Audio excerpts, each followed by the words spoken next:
నమస్తే, welcome to our channel. నేను పద్మిని. ప్రస్తుతంతో పాటు ప్రముఖ ఆధ్యాత్మికవేత్త, ప్రముఖ న్యూమరాలజిస్ట్, లక్ష్మీ నరసింహస్వామి ఉపాసకురాలు శ్రీమతి స్రవంతి గారు మనతో పాటు ఉన్నారు. మాట్లాడదాం. నమస్కారం అక్క. నమస్తే పద్మిని. అక్క, దత్తుడికి సంబంధించి ద్రామ్ బీజాక్షరాన్ని ఇస్తూ ఉంటారు, చెప్తుంటారు కదా, ఓం ద్రామ్ దత్తాత్రేయ నమః అని చదువుకోండి అని చెప్తూ ఉంటారు. కానీ అసలు ద్రామ్ మంత్రం ఎందుకంత దత్తుడికి ఇష్టం అనేది ఒకసారి మీ ద్వారా నేను తెలుసుకోవాలనుకుంటున్నాను. ద్రామ్కి ఉన్నటువంటి మహిమ ఏంటో కూడా తెలుసుకోవాలనుకుంటున్నాను. అలాగే ఎలా చేసుకోవచ్చు, ఎలా మొదలు పెట్టాలి, ఇవన్నీ కూడా మొదలుపెట్టి చేసుకుంటూ వచ్చే ఫలితం కూడా ఒక్కసారి చెప్పండి అక్క. తప్పకుండా చెప్తాను పద్మిని. దత్తాత్రేయ స్వామి వారంటే ఏంటంటే, నీ బ్రతుకు ఇలానే ఉంటుందిరా, నేనేం చేయలేను, ఈ జాతకమే అలా ఉంది, క్రితం జన్మలో ఏం చేశావో కష్టంగా ఉంది అని అనుకున్న జాతకాలని సైతం చక్రవర్తిగా మార్చగల గురువు ఎవరన్నా ఉన్నారు అని అంటే కనుక, దైవాంశ సంభూతులుగా అంటే గురువు దైవము కలిసి వచ్చిన వారు ఎవరినన్నా చూడాలి అని అంటే మనము దత్తాత్రేయ స్వామిని అన్నమాట. అంటే ఎలాంటి వాళ్ళనైనా సరే కర్మని పరిపక్వం చేయగల సత్తా ఎవరికన్నా ఉంది అంటే దత్తాత్రేయ స్వామికే ఉంది అనమాట. అంటే కర్మను ఎలా పరిపక్వం చేస్తారు అని అంటే, మనం శ్రీపాద శ్రీవల్లభుల దాంట్లో చదువుకున్నట్టు 7.5 సంవత్సరాలు ఏళ్ళనాటి శనిని కేవలం 7.5 రోజుల్లో అనుభవింపచేసి ఆ కర్మ నుంచి, ఆ చెర నుంచి విడుదల చేయగలంత సత్తా ఆ దత్తాత్రేయ స్వామికి ఉందన్నమాట. మరి దత్తాత్రేయ స్వామి వారికి ద్రామ్ బీజం ఏంటి అంటే, దీర్ఘకాలిక కర్మలన్నింటినీ కూడా తొలగింపజేస్తుంది కాబట్టి ఆ ద్రామ్ అనే బీజాక్షరము దత్తాత్రేయ స్వామికి ఆపాదించబడింది. అలాగే ద్రామ్ అంటే ఏంటంటే, మనకి ఎక్కడైతే మూలాధార చక్రంలో, మూలాధార చక్రము అని అంటే గణపతి ఆవాసం, అక్కడ కొలువై ఉంటారు. మూలాధార చక్రంలో ఉన్న మలినాలన్నీ కూడా తొలగింప చేయగలిగేది ద్రామ్ బీజం అన్నమాట. అందుకనే స్వామి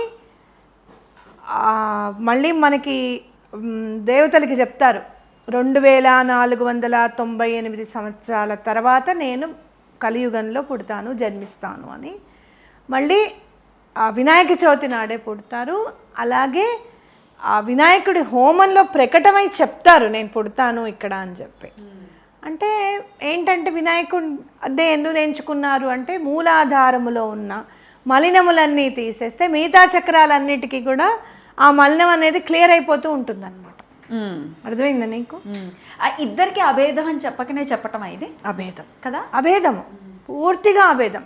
ఎక్కడైతే నువ్వు వినాయకుడిని పూజిస్తూ ఉంటావో అక్కడ శ్రీపాద శ్రీవల్లభులు కూర్చుంటారు అనేది గుర్తుపెట్టుకోవాలి మనం. అద్భుతం. మన జీవితాల్లో వినాయక చవితి నాడు శ్రీపాద శ్రీవల్లభుల్ని కూడా పక్కన కూర్చోబెట్టి ఏ రోజైతే పూజ చేస్తామో ఆ రోజు నుంచి మన జీవితాలు మారిపోతాయి అనేది గుర్తుపెట్టుకోవాలన్నమాట. ఆ రోజు స్వామివారి పుట్టినరోజు కాబట్టి చక్కగా ఆయనకు కూడా పూజ చేయడం, సాయంత్రం పూట కాస్త ఉయ్యాలో ఊపడము, పాలు వెన్న అవి నివేదన చేయడము, ఇలాంటివి కనుక మనం స్టార్ట్ చేసాం. ప్రతి సంకటర చతుర్థి నాడు కూడా మొదలు పెట్టుకున్నాం అనుకో, ఇలా చేస్తాము స్వామి ఈ నెల నుంచి అని చెప్పి, ఆటోమేటిక్గా 2 నెలలు 3 నెలలు 4 నెలలు అయిన తర్వాత గురువు అనుగ్రహం ఎట్లా ఉంటుంది అనేది తెలుసుకోగలుగుతాం. అలాగే ద్రామ్ బీజంలో ఇంకో మహిమాన్వితమైన శక్తి ఏంటి అంటే, దుర్గా అమ్మవారి శక్తి కూడా ద్రామ్ బీజంలో ఉంది. మీరు శూలిని దుర్గ హోమం చేసేటప్పుడు కొన్ని నామాలు దత్తాత్రేయ స్వామివే వస్తాయన్నమాట. అన్ని అభేదము. దుర్గను ఎందుకు అసలు ఆశ్రయిస్తారు అంటే, ఎటువంటి కామ్యార్థం? బ్లాక్ మ్యాజిక్స్ టక్క టక్క రిమూవ్ అయిపోతాయి శూలిని దుర్గ హోమం చేసుకుంటే. శూలిని దుర్గ ఎవరు అనేది మనం చెప్పుకుందాం, ఫ్యూచర్ ఎపిసోడ్లో చెప్పుకుందాం. ఆవిడ ఎందుకంత మహిమాన్వితమైనది అనేది కూడా తప్పకుండా చెప్తాను నేను శూలిని దుర్గ గురించి. అయితే శూలిని దుర్గ హోమం చేసేటప్పుడు, అర్చన చేసేటప్పుడు ద్రామ్ బీజంతో ఉన్న దత్తాత్రేయ స్వామి వారి నామాలన్నీ కూడా వస్తాయి అన్నమాట. అంటే ఇక టోటల్గా ద్రామ్లో ఏముందయ్యా అని అంటే, మొత్తం టోటల్ బీజాక్షరాల్లో ఉన్నంత మొత్తం ద్రామ్లో ఉంది అనేది గుర్తుపెట్టుకోవాలి. ఆ సారం అంతా, ఎఫెక్ట్ అంతా కూడా ద్రామ్ బీజంలో ఉంది. అయితే మరి దీన్ని ఎలా మరి ఉపాసన చేయాలి, మాకు ఒక గురువు కావాలి అని అనుకుంటే, ఆ దత్తాత్రేయ స్వామే గురువు అని భావించి గురు చరిత్ర చదివి, ఇవాళ నుంచి మేము ద్రామ్ దత్తాత్రేయాయ నమః అని అనుకుంటాం స్వామి, మమ్మల్ని జపం చేసుకునే విధంగా మమ్మల్ని అనుగ్రహించు అని చెప్పి చేసుకోవచ్చు అన్నమాట. అద్భుతం అక్క. సో ఏ రోజు మొదలు పెట్టమంటారు? మేము చెయ్యాలనుకుంటున్నాము. గురువారం నాడు మొదలు పెట్టండి. సంకటహర చతుర్థి నాడు మొదలు పెట్టండి. అట్లా మనకి క్యాలెండర్లో ఇవాళ చాలా మంచిది అని చెప్తూ ఉంటాం. చిత్తా నక్షత్రం నాడు మొదలు పెట్టుకోవచ్చు. అలాగే అనగాష్టమి చేసుకుంటాం కదా ప్రతి నెల, ఆ అనగాష్టమి అప్పుడు చేసుకోవచ్చు. ప్రతి నెల వచ్చే అనగాష్టమి అప్పుడు. మాస శివరాత్రి అందరికీ ఉంటుంది, మాస శివరాత్రి ఎప్పుడు అని చెప్పి మాస శివరాత్రి నాడు కూడా చేసుకోవచ్చు. అద్భుతం. చేసుకుంటే ఖచ్చితంగా స్వామి అనుగ్రహం పొందటం అనేది జరుగుతుంది. అయితే ఇంకొక క్వశ్చన్ అక్క, దత్తాత్రేయ స్వామి జోలికి వెళ్ళాలంటే మాకు భయం వేసేస్తుంది. న్యాయంగా ఉండాలి కదా మరి, మొడతాడు మరి.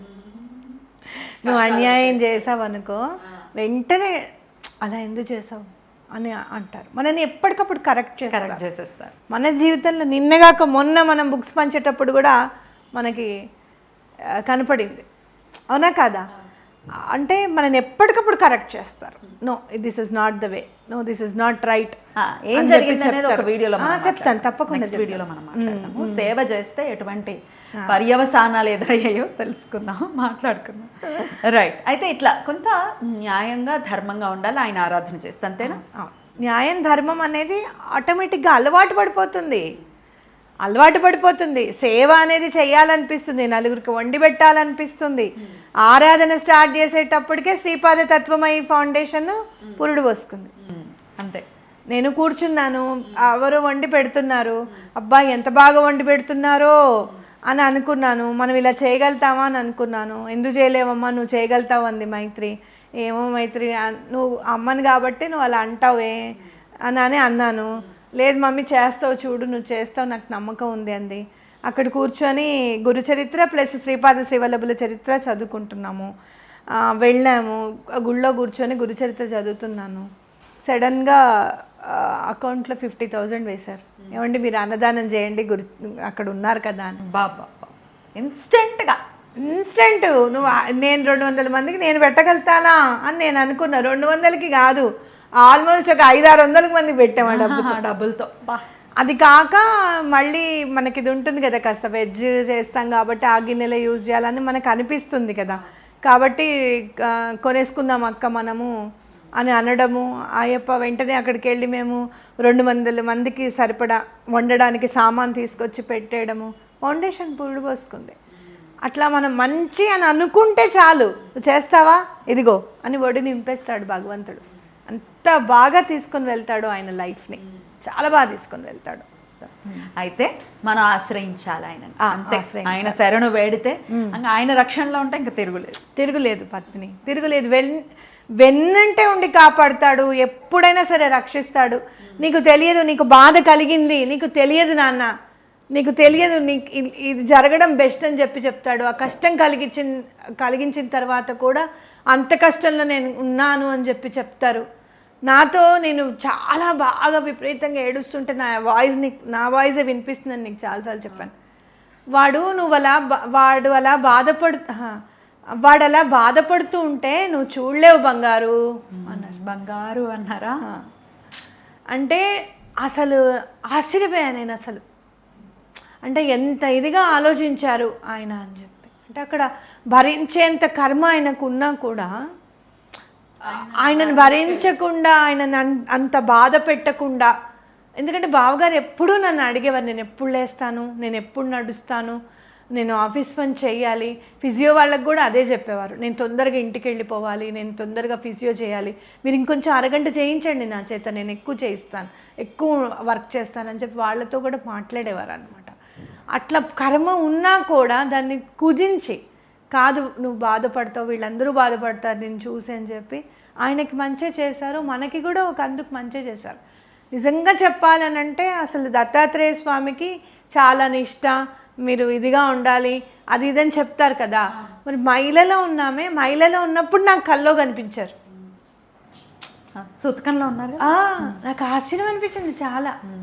ఏంటి అసలు మనసుకి ఏది అంటూ లేదు కదా, అంటారు కదా స్వామి అక్కడ ఉన్న మైల ఇప్పుడు రారంటే. మైల అంటే ఏంటంటే నీ మనసు కల్మషంతో నిండి ఉంటే నీ దగ్గరికి రారు స్వామి అనేది గుర్తుపెట్టుకోవాలి. తెలిసాడాక అట్లా కల్మషం లేనప్పుడు తప్పకుండా స్వామి హెల్ప్ చేస్తారు మనకి.